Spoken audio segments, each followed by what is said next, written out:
નમસ્કાર, આપ જોઈ રહ્યા છો પ્લેગ્રાઉન્ડ ધ સ્પોર્ટ્સ શો ને હું છું જય શર્મા। તો સાઉથ આફ્રિકાને કચડીને 101 રનથી પ્રથમ ટી20 જીત્યા બાદ આજે ભારતની વિજય સેના ન્યૂ ચંડીગઢના મેદાનમાં બીજી ટક્કર માટે તૈયાર છે। કમબેક મેચમાં હાર્દિક પંડ્યાએ વિજય પ્રદર્શન આપ્યું, પણ સવાલ એ છે કે શું ગિલ, સૂર્યા અને તિલક જેવા સ્ટાર્સ આજે રનના દુકાળમાંથી બહાર આવશે? પિચ ફાસ્ટ બોલર્સને મદદ કરી શકે છે અને સાઉથ આફ્રિકાની મજબૂત લાઇનઅપ માર્કરમ, ડીકોક અને મિલર કમબેક કરવા તૈયાર છે।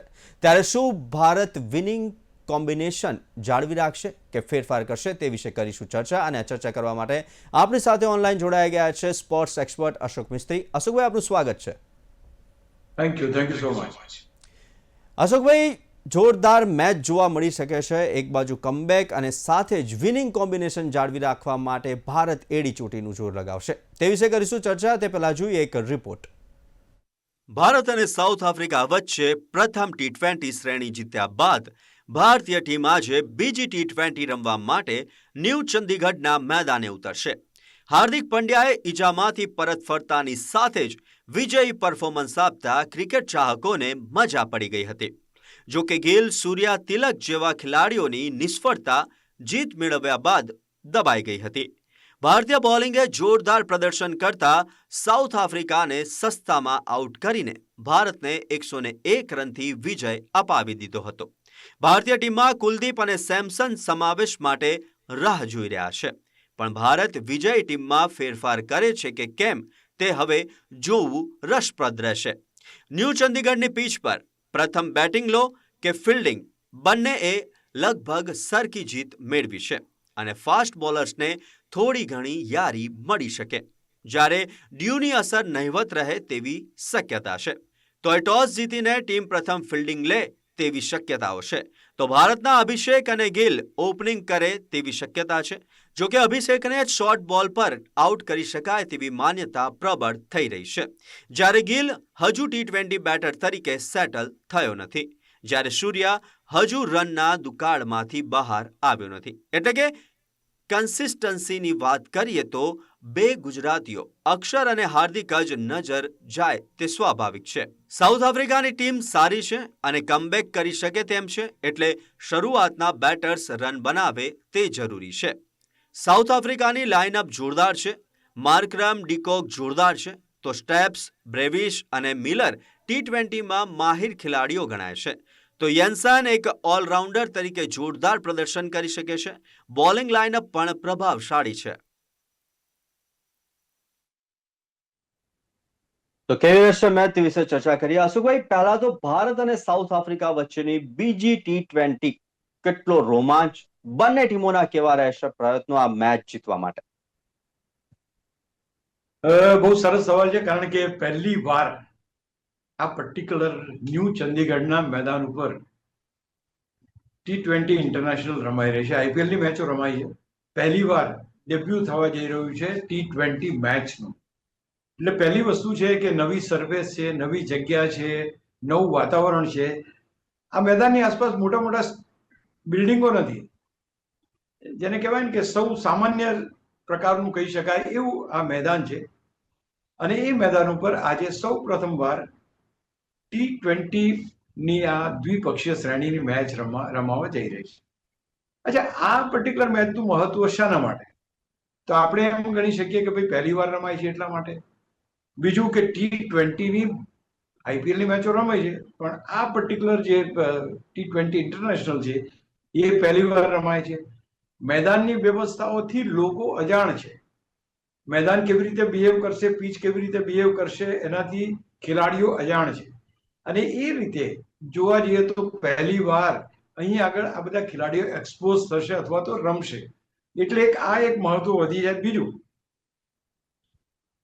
ભારત ટી20માં નંબર 1 છે, એમાં તો બેમત નથી। ભારત ઘર આંગણે લગભગ શ્રેણી ક્યારે હાર્યું નથી, એ પણ બહુ સીધી વાત છે।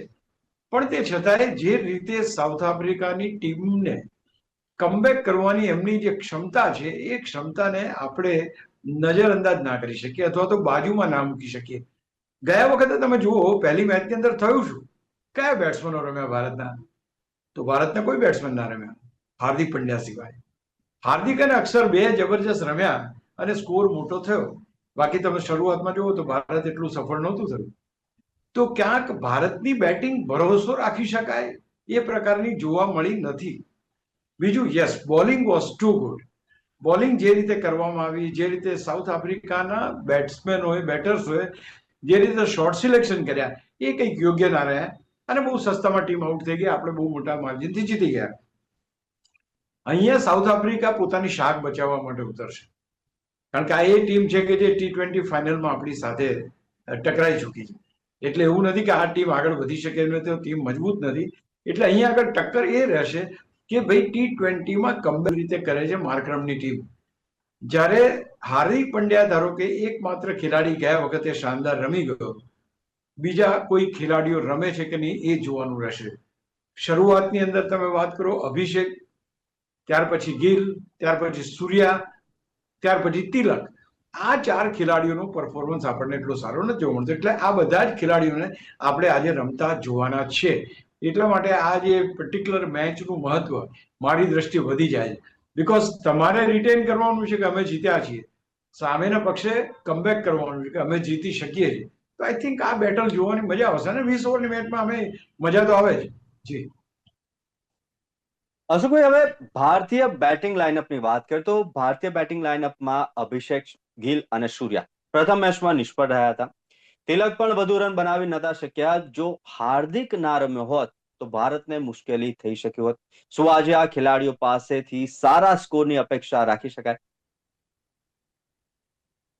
બહુ તમે સાચી વાત કરી, કારણ કે સારા સ્કોરની અપેક્ષા તો આપણે દર વખતે રાખીએ છીએ. હવે થાય છે શું, આપણે કહેતા હતા કે અભિષેક બહુ ફાસ્ટ રમે છે, છગ્ગા ચોગ્ગા મારે છે, આ છે. હવે આ જે ખેલાડીઓ છે પ્રેડિક્ટેબલ બનતા જાય છે. ધીસ ઇઝ વેરી ઇમ્પોર્ટન્ટ કે જ્યારે તમારા ખેલાડીઓ પ્રેડિક્ટેબલ, એ ઓવરમાં 2 ચોગ્ગા આવ્યા હતા અને ત્રીજો જે બોલ જે નાખ્યો આ ખેલાડીએ, એણે લેગ સ્ટમ્પ ઉપર બાઉન્સર નાખ્યો અને એ બાઉન્સરને હુક કરવાના પ્રયત્નમાં બાઉન્ડ્રી ઉપર અભિષેક આઉટ થયો. એટલે જે તમારો ગમતો શોટ છે, જે તમે શોટ વારંવાર રમો છો, એ શોટ તમે એ શોટ ઉપર તમારે આઉટ થવાનું આવે છે. એટલે કે એ તમારો ગમતો શોટ એ તમારી વિકેટ પણ લઈ લે છે. એટલે આ એક બહુ મહત્વની વાત અભિષેક માટે જોવામાં આવી. તમને ખ્યાલ હોય તો અભિષેકના એટલા બધા રન ઓસ્ટ્રેલિયામાં નહોતા બન્યા, ઓસ્ટ્રેલિયા સામે પણ.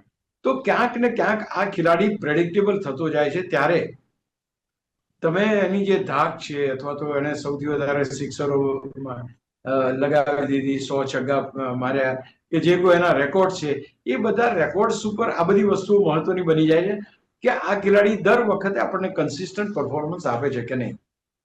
તમે શુભમન ગિલની વાત કરી. Shubman Gill basically is a good player.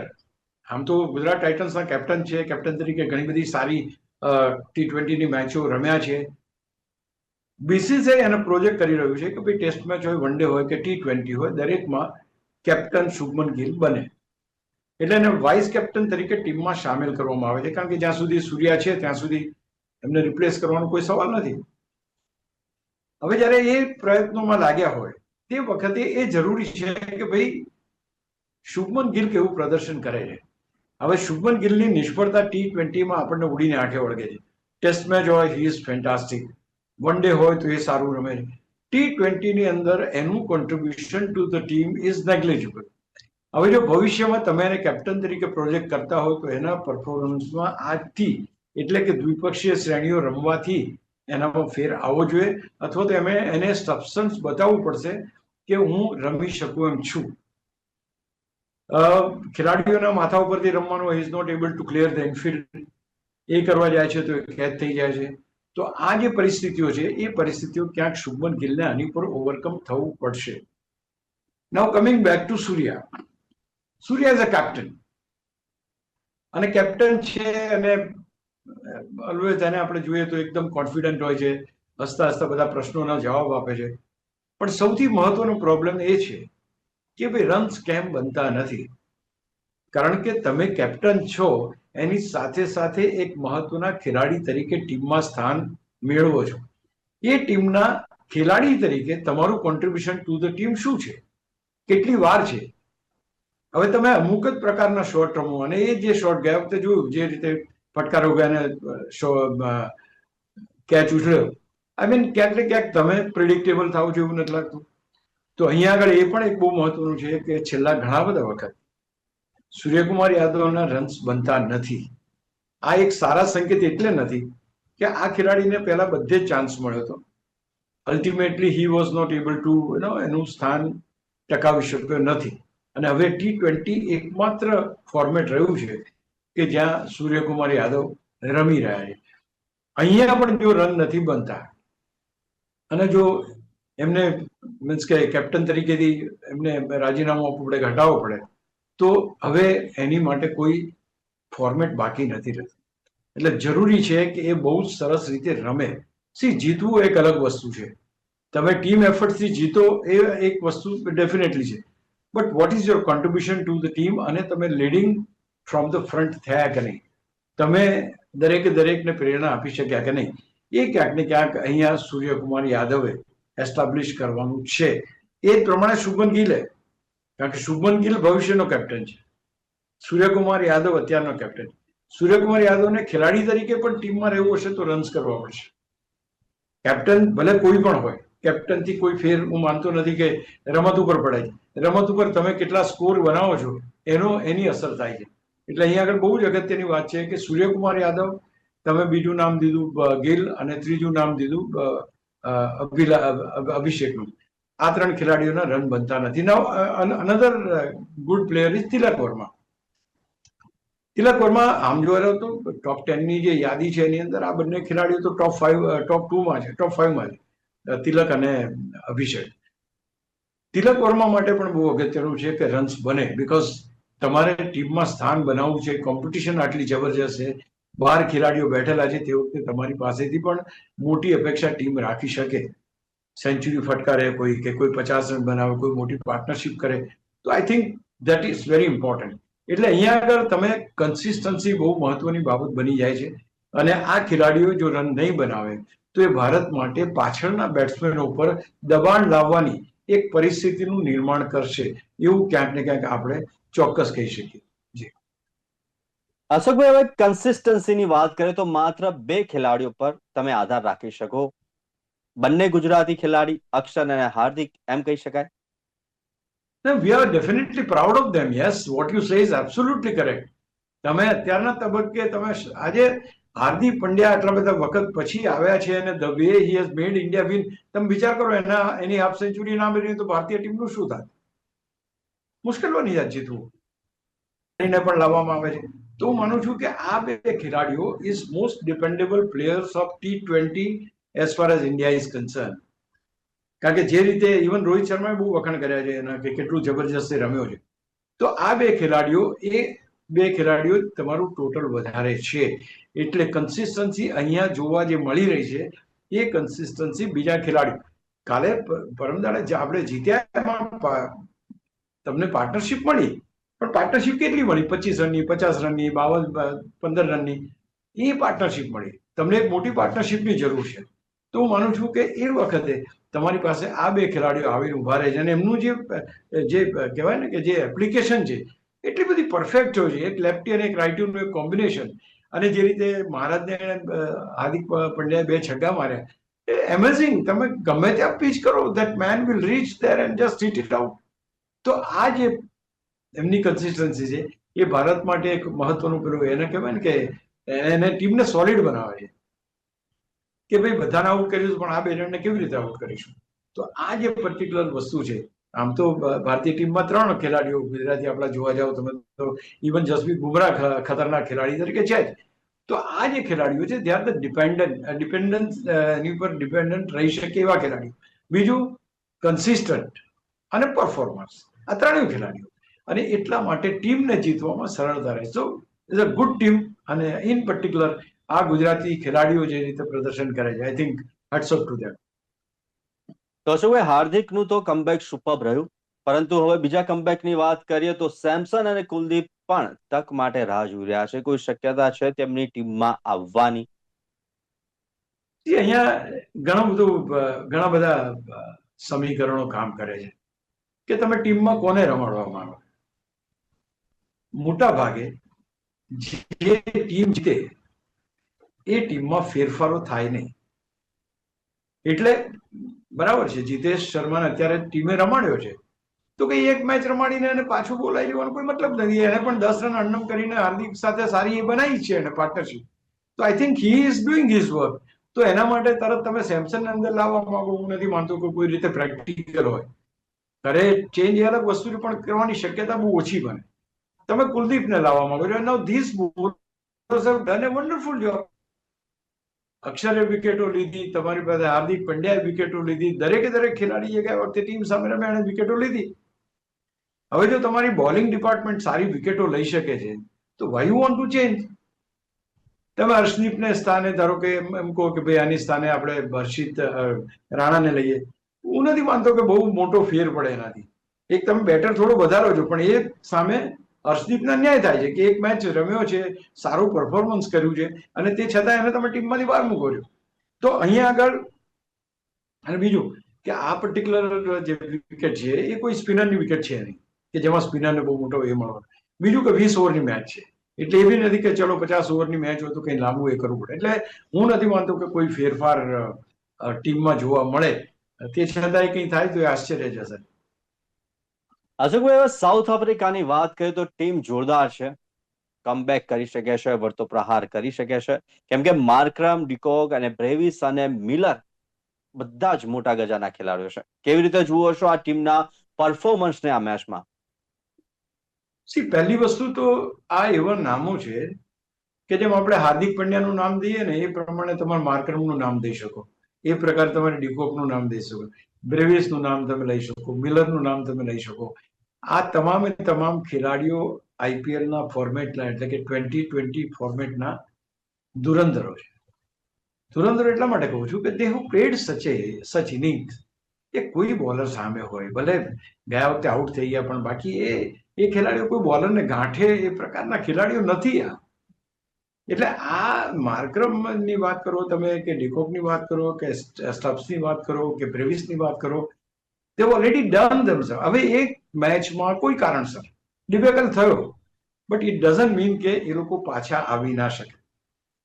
તમે જો ભારત વિમેન્સ વર્લ્ડ કપ જ્યારે રમીને સાહેબ, તો 3 મેચો સળંગ હારી ગઈ હતી અને એમ લાગ્યું કે હવે આ ટીમ બહાર ફેંકાઈ ગઈ. પણ તોય પેલા ફિનિક્સ પંખીની માફક ફરી ટીમ બેઠી થઈ અને દે વોન ધ વર્લ્ડ કપ. એટલે કહેવાનું તાત્પર્ય છે કે એકવાર કોઈ ખેલાડી નથી રમતો અથવા નિષ્ફળ જાય છે, અથવા તો ટીમ નિષ્ફળ જાય છે, એને આપણે રાઇટ ઓફ ના કરી શકીએ. આ ટીમ ગમે ત્યારે પરફોર્મ કરી શકે એવી ટીમ છે. they have got the best of the bowlers, they have got the best of the all-rounders, and they have got the best of the batters. આ ટીમ આપણી સામે, ભલે આપણે જીતી ગયા અલગ વસ્તુ છે, પણ આપણી સામે ટકરાઈ ચૂકી છે. એટલે ફાઇનલ રનર્સઅપ થયેલી ટીમ છે, એટલે ઓર્ડિનરી ટીમ છે. અને હું માનું છું કે આ ટીમ પાસેની ક્ષમતા અને આ ટીમ પાસે રમવાની જે ધગસ છે, એ ધગસમાં ડેફિનેટલી એમને અનુકૂળ જો વિકેટ આવી ગઈ તો એની ઉપર ખતરનાક સાબિત થાય એવી ટીમ છે, અને આપણને પડકાર ચોક્કસ આપે છે. એટલે અહીંયા અગત્યનું એ થશે કે એ લોકો કેટલો મોટો પડકાર આપી શકે છે. જો એ લોકો પહેલા બેટિંગ કરીને 200+ નો સ્કોર કરી દે તો શું, તો પછી આખા સમીકરણો બદલાઈ જાય. ભારત પહેલા બેટિંગ કરે અને 200 રન બનાવે તો શું. તો આ જે પરિસ્થિતિઓ છે, એ પરિસ્થિતિઓ ક્યાંક જો સાઉથ આફ્રિકાને અનુકૂળ આવી તો એ ટીમ ખતરનાક સાબિત થઈ શકે છે. અશોકભાઈ, હવે ન્યૂ ચંડીગઢની આપણે સ્ટેડિયમની વાત કરી તો પીચ કેવી છે બેટિંગ પહેલા અને બેટિંગ પછી બંનેમાં? લગભગ એટલે પહેલા બેટિંગ કરી હોય અને પછી બીજી બેટિંગ કરી હોય તો બંનેમાં લગભગ સરખું પરિણામ તો આવે છે. તો ટોસ જીતીને શું પસંદ કરી શકે છે આ ટીમ? પહેલી વાત છે કે સૌ પ્રથમવાર અહીંયા T20 ઇન્ટરનેશનલ રમાઈ રહ્યું છે. આની પહેલા આઈપીએલની જે મેચો રમાઈ છે એમાં લગભગ જે કોઈ મેચો રમાઈ છે એમાં 50-50% છે. પહેલી બેટિંગ કરનાર ટીમ બી 50 વાર જીતી છે, પેલી ટીમ બી 50 વાર જીતી છે. એટલે કહેવાનું તાત્પર્ય છે કે તમે પહેલા બેટિંગ કરો છો કે બોલિંગ કરો છો, એ ટુ બી પ્રિસાઇઝ આ મેદાન ઉપર એની કોઈ ખાસ અસર જોવા મળતી નથી. હવે આપણે જોઈએ કે ભાઈ કઈ પરિસ્થિતિઓ સારામાં સારી. ડ્યુ ફેક્ટર જે છે, ડ્યુ ફેક્ટર અહીંયા એટલું બધું અસરકારક નથી. That is what has been said, કે અહીંયા આગળ એટલું તમારી પાસે ડ્યુ ફેક્ટર અસરકારક નથી. તે વખતે આજે જો ટીમ ટોસ જીતે છે તો એ શું કરે? જી તો બેસ્ટ પોસિબલ વે જે છે એમાં એ ટીમ સામેની ટીમને બેટિંગ આપે અને પોતે બોલિંગ કરે. કારણ કે ભલે નથી અત્યારે ડ્યુ ફેક્ટરની વાત, પણ સેટ પણ ડ્યુ ફેક્ટર જો જોવા મળે તો એમાં ટીમ શા માટે ચાન્સ લે? તો હું માનું છું કે પહેલા આ મેદાન ઉપર જો તમે ટોસ જીતો છો તો પહેલા ફિલ્ડિંગ લો તમે. અચ્છા, એમાંથી બે ફાયદા થાય. તમે ફિલ્ડિંગ લો છો એટલે સામેની ટીમ કેટલામાં તમે ઓલ આઉટ કરો છો એની ઉપર તમારા જીતના પર્સન્ટેજ નક્કી થાય. તમે આજે ધારો કે 200 રન કરી દીધા તો તમારી જીતની શક્યતા ઓછી હોય, પણ ધારો કે એ 150માં આઉટ થઈ ગયા તો આપણે 151 કરવાના છે તો આપણે એ પ્રમાણે બેટિંગ કરી શકીએ. અચ્છા, 200 બનાવી દીધા તો વચ્ચે કોનો બેટિંગ ચેન્જ કરવો, બેટિંગનો ક્રમ કોનો ચેન્જ કરવો, કોણ ફાસ્ટ બેટિંગ કરી શકે છે, શું હાર્દિક પંડ્યાને 5મું મોકલવો કે શું અક્ષરને પાછળ મોકલવો, એ બધું આપણે નક્કી કરી શકીએ. એટલે ટોસ અહીંયા અગત્યનો તો છે. શક્યતાઓ આ રીતની છે, તમારી પાસે જો પહેલા બેટિંગ કરીને એક મોટો ટોટલ કરો, ધેટ ઇઝ નંબર 1. બીજું કે તમે ટોસ જીતીને એમને બેટિંગ આપો અને તમે બોલિંગ કરી લો, જેથી કરીને ડ્યુ ફેક્ટર તમને ના લાગે, તો તમારી પાસે ચેસ કેટલા રન તમારે કરવાના એ તમને એ થશે. એટલે બંને રીતે તમે જો ટોસ જીતો છો તો એ તમારી પાસે એડવાન્ટેજ રહેશે કે તમે શું સિલેક્ટ કરો છો. એક વસ્તુ ચોક્કસ છે, T20ની મેચ છે, પહેલી વાર અહીંયા રમાય છે, રોમાંચ જે છે રોમાંચ રહેશે, રન્સ પણ બને છે, અહીંયા 200 રન પણ બન્યા છે, 111 રનમાં ટીમ ઓલ આઉટ થઈ છે. So there are plenty of things happening on this. આ બાજુ જોવો તો બુમરાની 100 વિકેટોમાં 1 વિકેટ કે અહીંયા થાય છે, હાર્દિકની 100 વિકેટો હમણાં પૂરી થઈ છે, પેલા ખેલાડી આપણા અભિષેકે 100 સિક્સરો પૂરી કરી છે. દેર આર પ્લેન્ટી ઓફ થિંગ્સ અને આજે એવી જ મેચ આપણને જોવા મળી શકે છે. તો આ હતી આજની ચર્ચા આગવો અંદાજ, અને આગવા અંદાજમાં ચર્ચા કરવા માટે અશોકભાઈ અમારી સાથે ઓનલાઈન જોડાયા તે બદલ ખૂબ ખૂબ આભાર. Thank you. આવી જ રીતના દરેક સ્પોર્ટ્સ ઇવેન્ટ્સના પ્રિવ્યૂ, રિવ્યૂ, એનાલિસિસ અને ડિસ્કશન માટે જોતા રહો પ્લેગ્રાઉન્ડ ધ સ્પોર્ટ્સ શો. નમસ્કાર.